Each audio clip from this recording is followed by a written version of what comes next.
Welcome to our Azure Incident Retrospective. I'm David Steele. I'm Sami Kuba. We work in the Azure Communications team. In addition to providing a written post-incident review after major outages, we also now host these retrospective conversations.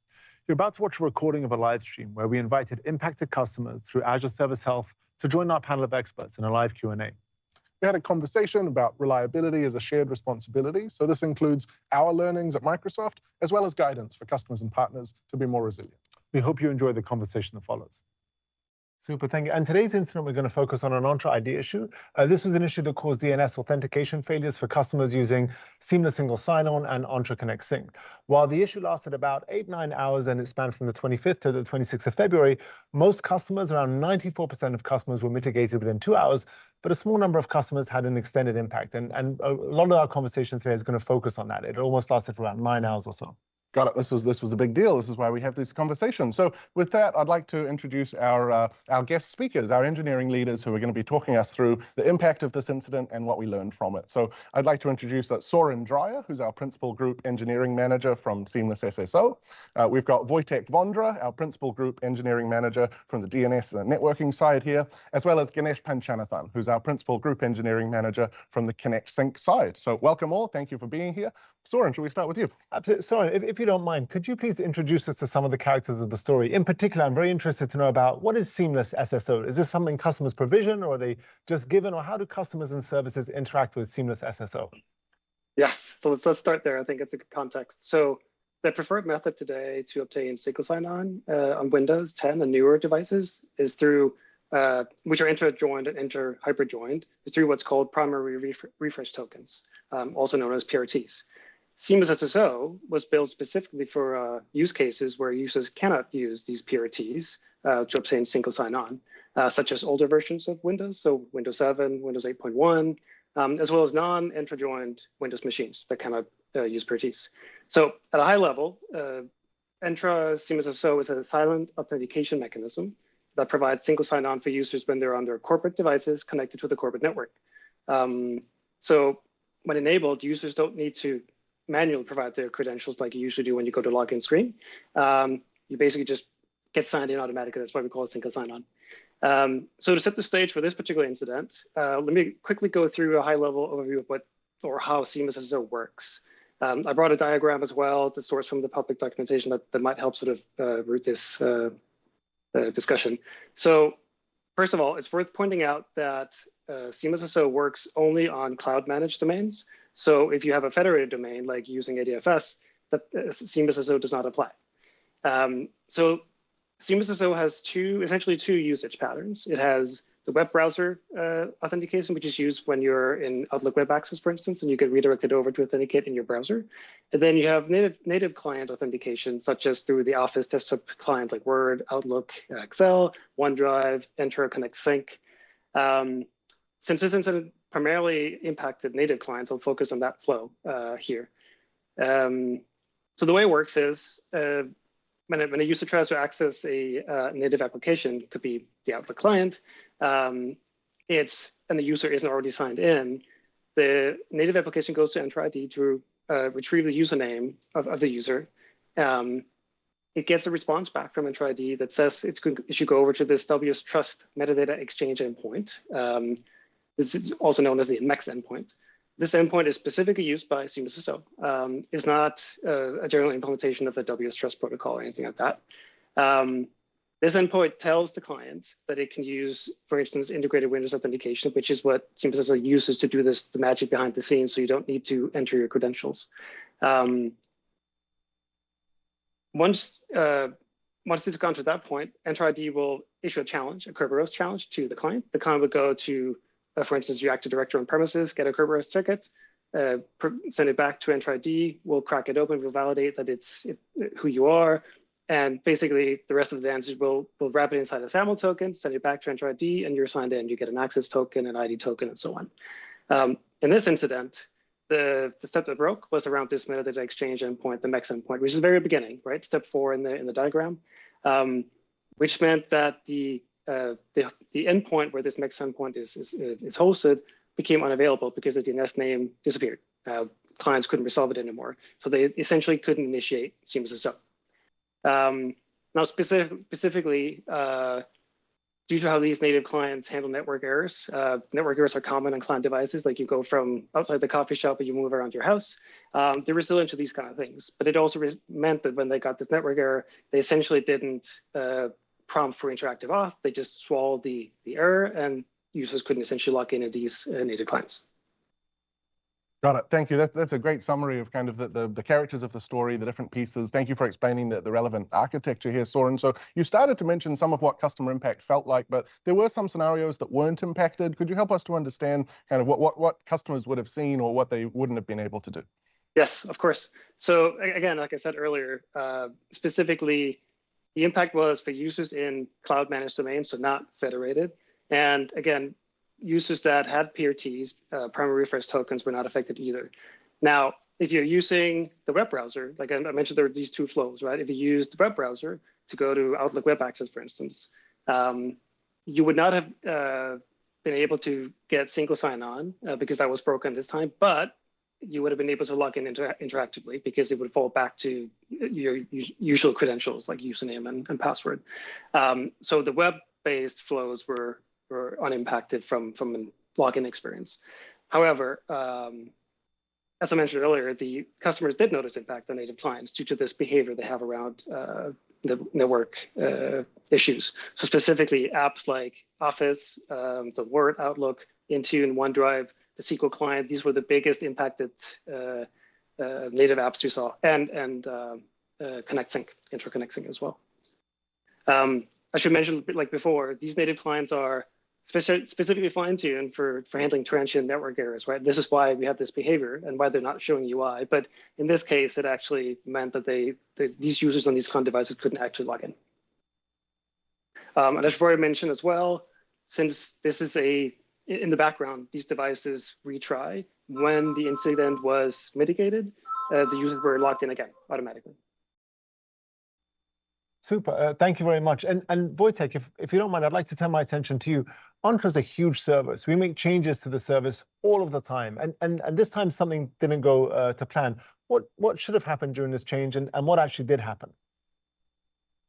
I come from the teams, the teams in my group own DNS, traffic management, essentially global load balancing and routing to the right data center for all of the Entra use cases. So we partner with Soren's teams and all the other authentication teams that together make up Entra.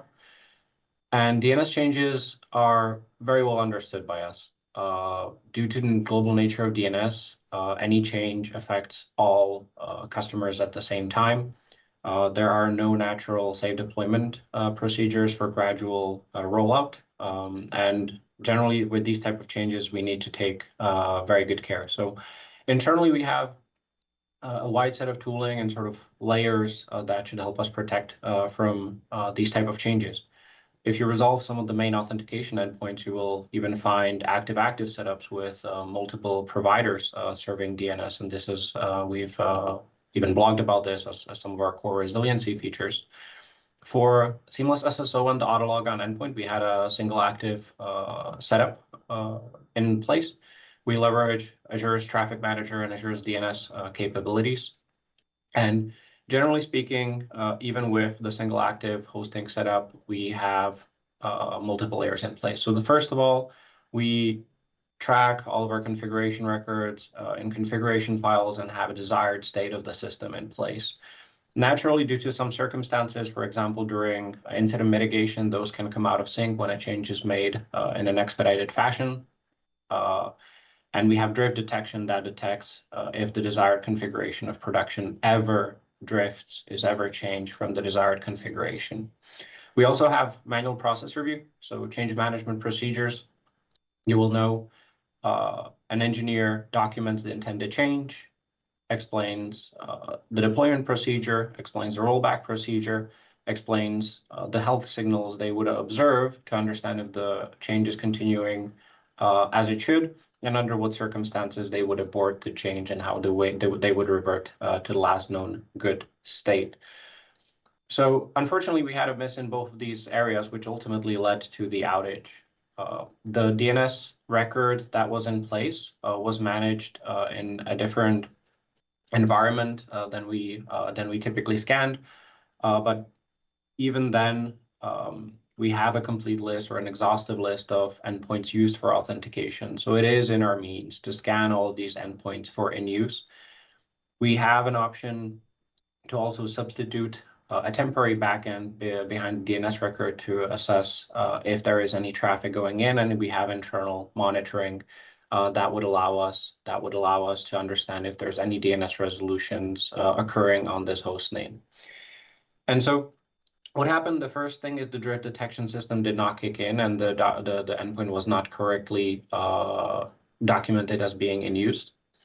Additionally, due to this endpoint being used by Kerberos authentication, which with some clients or a small portion of clients is sensitive to this being resolved using an A record, it uses the alias DNS feature record, and our drift detection system does not support those fully, or did not support those fully before this incident. We've since put this in as a repair, and we typically do not use these. So this was a rare, this was a sort of snowflake type of situation.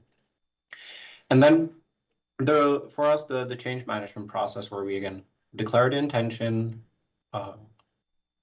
explain how the change is going to be made, what are we going to be watching, under what circumstances we would roll back, and how would we roll back, and what would be the typical time to mitigate for this, has actually identified this change as high risk. The blast radius has been correctly declared as global, but the approvals within our tool are not configured correctly, and so it did not get escalated to the probable approvals and reviews. So this has also led, this was a process miss for us. So because typically we would have asked the question, can this change be done in a more safely? Does it need to be done at all? Do we need to do it right now? And these are the sort of questions that typically we want the chain of approval to ask for these high-risk changes. And a lot of the times the answer is we need to invest into a way to executing this change more safely. We might need to deprioritize other asks, other investments, other features. So this is essentially how we work with this. Thank you, Wojtek. That's cool to understand kind of the different layers involved, and I appreciate you kind of letting us in there. You mentioned drift. You explained the kind of the defect in the drift detection system. I just wondered if we could pause briefly on the second safety check there. I think that process point is really important. So what should have happened in that scenario? Because like you say, it was correctly flagged as something that could be high risk, but where did we kind of miss out on that next step? So you can do the drift detection for multiple directions. You can take a look at your reference configuration and then look at the production systems and flag any production resource that is not present. So let's assume I expect there to be a CNAME for this particular use case, and I go and resolve DNS from a public resolver and always verify that record is present, ideally from multiple locations, or it might be configured differently, pointing to a different record. In those cases, that triggers an incident for internal teams to make sure to reconcile those configurations as fast as possible and block any changes to that zone before that change is reconciled. You can also take a look from the outside, and this is where the gap happens. Our team serves what we call first-party use cases. So that is Microsoft is our primary customers, and the teams in Entra. And we know that we have an exhaustive list of host names, endpoints used for authentication scenarios. So you go from the other direction, and you exhaustively resolve those host names, and for each of them, you track what is the expected answer, essentially a version of end-to-end testing. And that did not cover this endpoint, or specifically for this endpoint, the alert was not correctly configured. The third line of defense is scanning all resources in use across a set of subscriptions that we expect to be pointing to valid endpoint. And again, this has not been in place. So the primary gap in the drift detection system is correctly understanding the model that is deployed in production and making sure you exhaustively check all in-use domains in regards to the desired configuration. So, and in this case, as I said, and this is no excuse for us, the DNS record itself was not deleted. So autologon .Microsoft Azure AD SSO.com was not deleted. It pointed as an alias record to a traffic manager.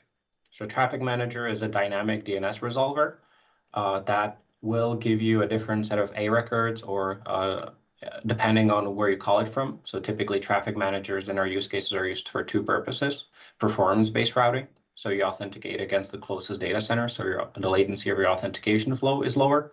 And we also use it true to a healthy scale unit. So traffic managers automatically evaluate health of the upstream, and if the upstream becomes unhealthy, they will take it out of rotation and give the client a different set of A records to resolve to.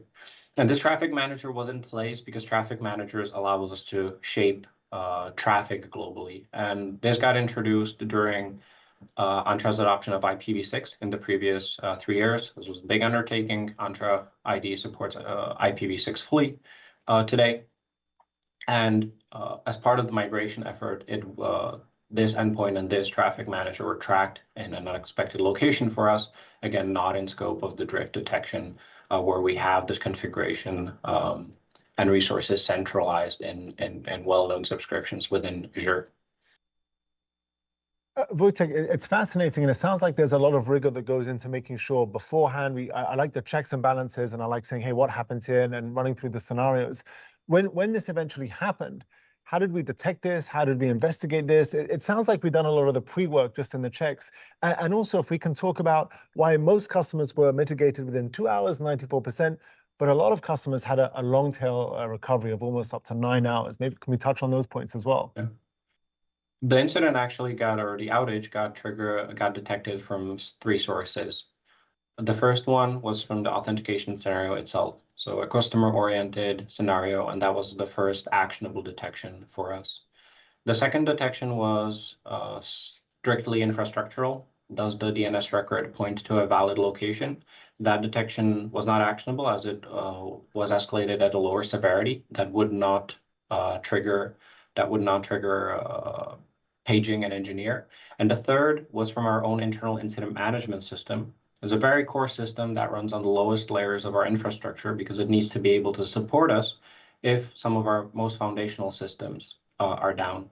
And we have uncovered not a complete, a partial dependency, especially in features where you a feature we call request assistance, where you request assistance from a subject matter expert, was not working properly because it was actually affected on its own by the service to service flow.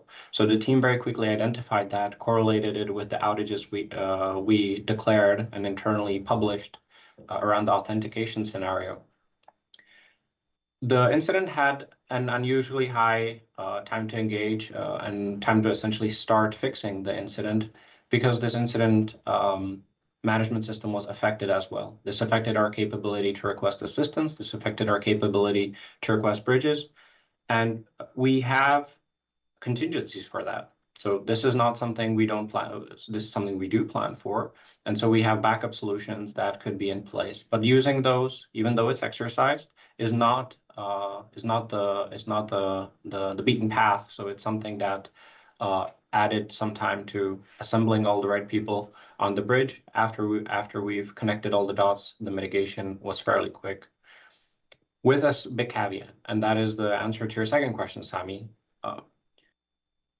The behavior of deleting a traffic manager, which is referenced by an alias record, is that if the traffic manager gets deleted, there's a cascading delete that sets the DNS record, which originally used to be an alias, to an empty CNAME.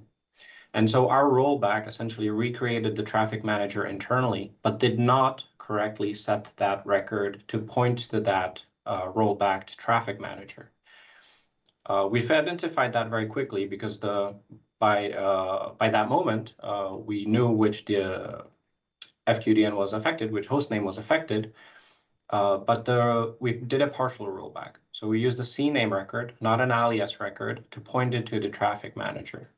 This mitigated the impact for 94% of the customers, and any client able to recursively resolve using CNAMEs or not being sensitive to what exact record gets returned started working again. And so within the next hour or two, we started observing additional requests, mostly reported by customers, that some flows are not working. And specifically, clients like, I believe it was SQL Management Studio and some other flows have been still couldn't authenticate and were reporting issues. This time it was not DNS resolutions anymore, but they were surfacing as 403 forbidden errors. And the cause for that was because when Kerberos during the flow of the protocol forms something called a service principal name, it is sensitive to the DNS record not being a C name, but being an A record. And so this took us some time to root cause, understand, and then the fix was very quick. We restored the last known good configuration in its fullness. And so again, the learning for us there is that partial rollback is something that is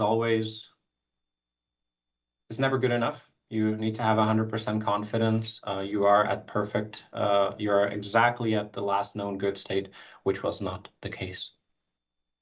That's a great summary, Wojtek. Appreciate you kind of walking us through those detection challenges and then ultimately how we mitigated it, including the long tail mitigation there. That's a great segue. You started touching on some of our kind of repairs or learnings coming out of this. Could you talk us through how we're improving that change management element? That's where you started in terms of talking about how we were rolling out that change initially, but what are we going to do to kind of make that even safer next time?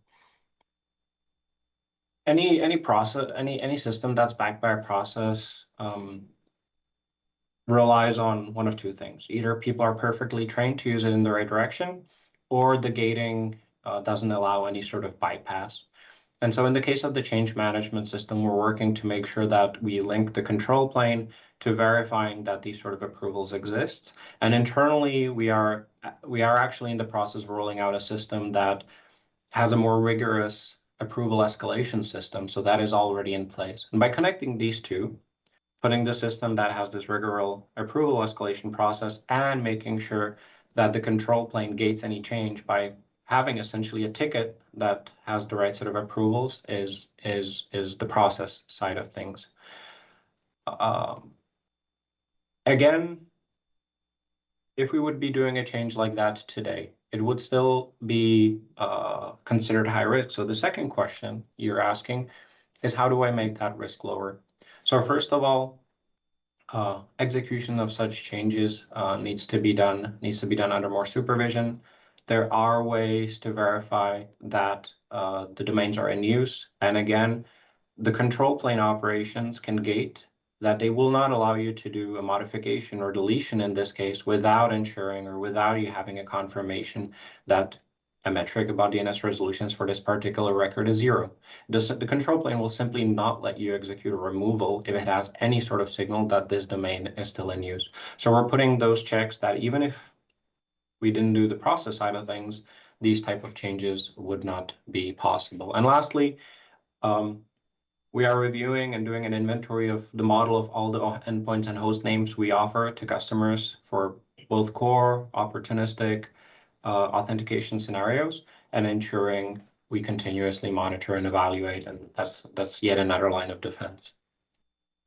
And Wojtek, on that, you mentioned something about the endpoints. You spoke earlier about the global nature of DNS, and I know that SSO, you have global endpoints. Have you considered, or is there any assessment or feasibility to regional endpoints so that blast radius isn't so big? Yeah. So regionalization and availabilities and at the end of the day, for example, when it comes to compute availability zone, retrofitting or usage is a huge topic within both Azure and identity at Entra. And so for us, whenever there's an opportunity to use and leverage regional endpoints or generally regionalize our services, that is by far the preferred version. And especially in partnership with Azure, that is the solution in place today. For global authentication scenarios, and if you're familiar with the Azure model of tenants and subscriptions, tenants are scoped globally, and so core authentication scenarios leverage global endpoints today. But for every particular use case, we have service to service, user to service. We're always evaluating the feasibility. Even if it's a lot of work, can we put regionalization in place? Can we reduce the blast radius? So this is something that is a follow-up for us as well in the midterm horizon to walk through the seamless sign-on and Entra Connect sync use cases, but also for all the other scenarios we support and evaluate whether regionalization is an available strategy. But no matter what, we loginmicrosoftonline.com, loginlive.com for our consumers as well, will be endpoints we will be supporting indefinitely. And so this is something where we need to have safe strategies, even if the endpoints are global. Sure, that's great to understand. It's good to know that you and the team are exploring those options anyway. I want to bring Ganesh in here quickly. We saved Ganesh from the Entra Connect side. I know we've heard a lot from Wojtek about how we're going to kind of improve our change management. Ganesh, can you talk us through what Entra Connect learned, or whether there's any improvements or repairs from that side? Absolutely. Thank you, David. Just to set some background, Entra Connect Sync is used by our customers to synchronize their identity objects from their Active Directory to their Entra ID. It's a mission-critical application that our customers use to seamlessly connect their on-premise and cloud infrastructure. And in the background, it does use a username and password, a dedicated one, to authenticate between the application and the cloud. And that user authentication flow was indeed impacted due to this incident. So as a part of the incident review and the learning, we do recognize that username and passwords are not the most modern way of authenticating. So we are looking at ways of modernizing it by moving that authentication model to leverage applications and certificates. So stay tuned. This is something we are anyway working on as a part of Secure Future Initiative, and we expect to announce more about it by end of next month. That's a key learning for us, is to move away from user-based authentication to move to application-based authentication for Entra Connect. Super. Thank you, Ganesh. I'm a big fan of no more usernames and passwords and having more sophisticated methods, so it's exciting. Soren, if I can turn my attention back to you again, for our customers who are dialed in, for customers who are watching the stream later on YouTube, is there anything they could have been that they could have done to be resilient? Is there anything coming down the line that could help with a situation like this, or do customers just have to endure these types of events? No, I think we already shared some of the repair items we're doing on our side to hopefully make sure these things don't happen. There are a few things I want to share, general things maybe that the customers should be could think about. So in addition to the resilience work we're doing, like Wojtek mentioned earlier, first of all, I would encourage customers to reevaluate whether Seamless SSO is still a feature they need in your organization. Like I mentioned in the beginning, customers using Windows 10, Windows Server 2016 or newer versions, they support primary refresh tokens, which is a much more reliable and secure alternative to Seamless SSO. And it's covered by Entra ID's backup authentication system for additional reliability. So I think in general, if you're no longer using Seamless SSO or any other auth feature really, I would recommend turning off that feature if you don't use it. And learning from the impact on Entra Connect, like Ganesh mentioned, where possible, use managed identities for Azure resources in lieu of user accounts, pretending to be service accounts. And if you can't use managed identities, look for confidential clients in the authentication libraries that we support through Microsoft. And finally, I know this wouldn't have saved the day here, but as a general best practice, if you're building your own native clients, make sure you leverage the latest auth libraries like IMSOL, Microsoft Authentication Libraries, because they include the safe by default implementations of end-to-end authentication flows, and they know how to fall back in cases, not like this, but in general. Got it. That's a great summary of some of our best practices to help improve here from the customer side of things. So thank you for that, Soren. I've saved my last question for my co-host, Sammy. Sammy runs our incident communications team. So in addition to hearing from our service team leaders about what went wrong, Sammy, how did we do from a comms perspective? Were we able to keep impacted customers up to date with what was going on? Yes and no. In the beginning, as Wojtek mentioned, that when our RA system, our request assistance goes down, that impacted the communications team. So we weren't able to get there in in quick fashion. When we did get there at around 2 hours after impact started is when we kind of started sharing updates. Because we didn't have the exact customer impacted tenants or subscriptions, we communicated broadly. Very soon after that, we communicated in the portal with what we knew.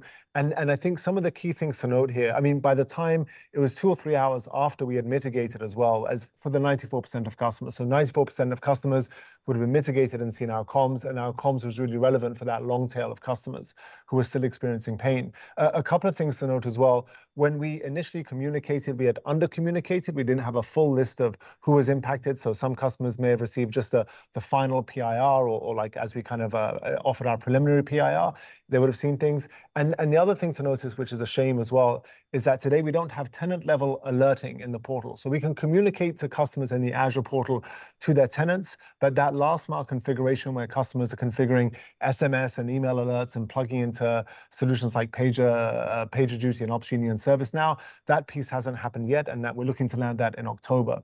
Lastly, I've had a few customers ask us about our Brain, and Brain is our automatic communication system. It communicates to impacted subscriptions within 15 minutes. And this kind of scenario, Brain doesn't work for everything, particularly when resources are healthy and networking is down.